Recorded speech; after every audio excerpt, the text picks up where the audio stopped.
Hi, this is Karen Gedney.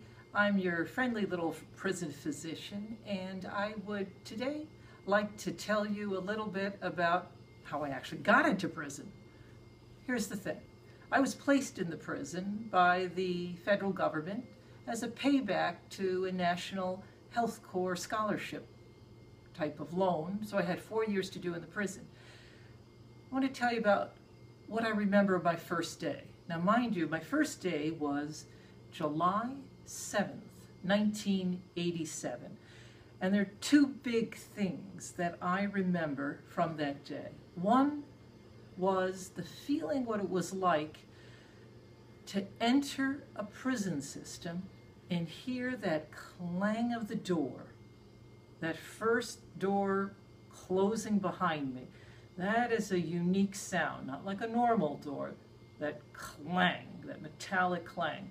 And it wasn't just one door, it was another door, another door, another door. And then finally I was led into this building which was a type of little medical spot.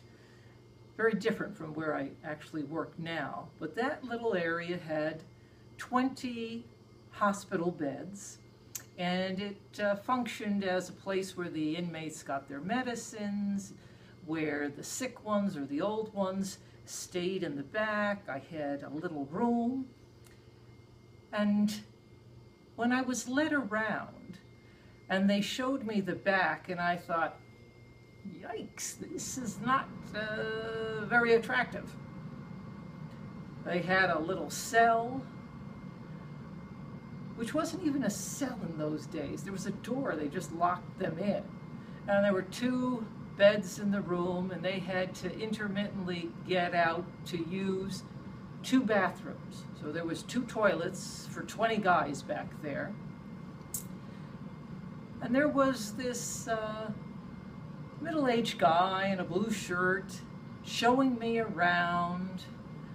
Very nice, very what should I say, solicitous to me, wanted to know if I needed a glass of water, and we're wandering around. He shows me everything, and then I get introduced to one of the nurses, and the guy goes wandering off. And I ask her, who was that guy? And she said to me, oh, that's one of the inmates. That's one of the chomos. And I was like, that's an inmate? And what's a chomo? Now, a chomo in the prison vernacular means child molester. I had no idea of many terms in the prison. I also was sort of floored that the person who's basically on my first day showing me around is an inmate, not actually a staff member. And the prison has been like that for me ever since, in that, one, I'm continually surprised by how naive I am, what I don't know, and then unexpected things that happen. And I thought to myself, I really would like to share some of that information in order that outside people can see what's going on in the inside, not by the movies and the incredible ugliness, but through the eyes of someone who actually wants to heal people, who is actually looking for the best in people.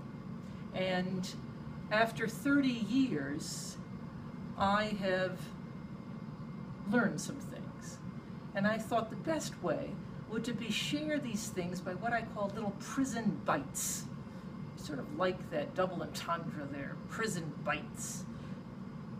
So I thought, in the future, with the little YouTube presentation, I'll give you a story. And what I learned more from my inmates than anything else, it's not what I really said to them.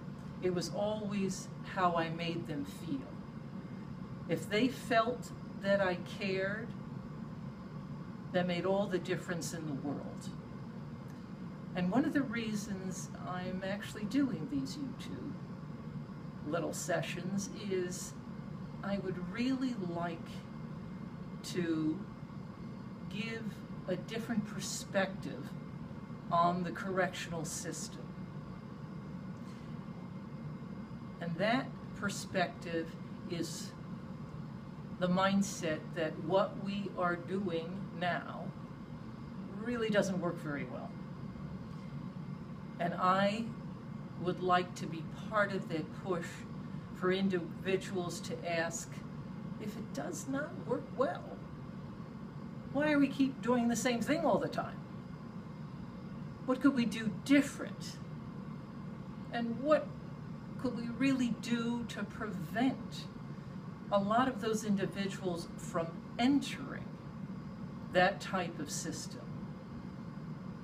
If you know anything about psychology and human behavior, positive reinforcement always works better than negative reinforcement. And this is not to say that there are some individuals in our society that either are so dangerous, so damaged, so disconnected that they need not to be in society. And then there's a tremendous amount of others who have been damaged in ways that we, as many people like I grew up, I would have never fathomed or understood. And they are damaged on all sorts of levels, psychologically, medically, spiritually, I mean, on many different levels. And to expect to isolate them and punish them and put them in with individuals who are even more hardened than they are, that this will be helpful as a tactic when they re-enter, it doesn't make sense to me. Nor have I ever seen it really work well. In the future, I want you to stay glued to your seats for the little prison bites, the little stories. And I will, in the next couple of weeks, every week, come to you with a little prison bite, a little story, and it is always to make a point. So with that, I wish you health and happiness, critical thinking, and I'll see you next week. Thank you very much.